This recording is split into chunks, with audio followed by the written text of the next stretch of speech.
கொலகங்சார் மாவட்ட தமிழ்ப்பள்ளி மாணவர்களுக்கான இலக்கிய நாடகம் மற்றும் கிராமிய நடன போட்டி சுங்கைசிப்பூட் இந்தியர் இயக்கத்தின் ஏற்பாட்டில் சுங்கைசிப்பூட் துன் சாமிவேலு மாநாட்டு மண்டபத்தில் மிக சிறப்பாக நடைபெற்றது.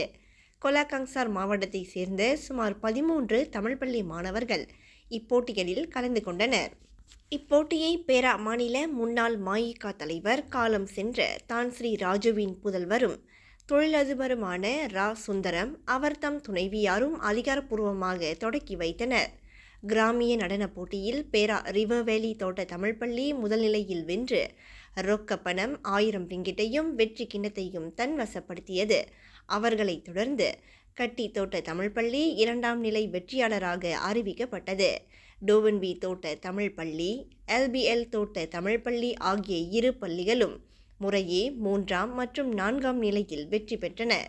இலக்கிய நாடக போட்டியில் மகாத்மா காந்தி கலாசாலை தமிழ்ப்பள்ளி மிகச்சிறந்த படைப்பினை வழங்கி முதல் பரிசான ரொக்க பணமாக 1500 ரிங்கிட்டையும் வெற்றி கிண்ணத்தையும் வென்றது. தொடர்ந்து ஈவுட் தமிழ்ப்பள்ளி 2, ஈவுட் தமிழ்ப்பள்ளி 1 முறையே 2ஆம் 3ஆம் இடத்தை பிடித்தன. சுங்கைரேலா தோட்ட தமிழ்ப்பள்ளி 4ஆம் நிலையில் வெற்றி பெற்றது.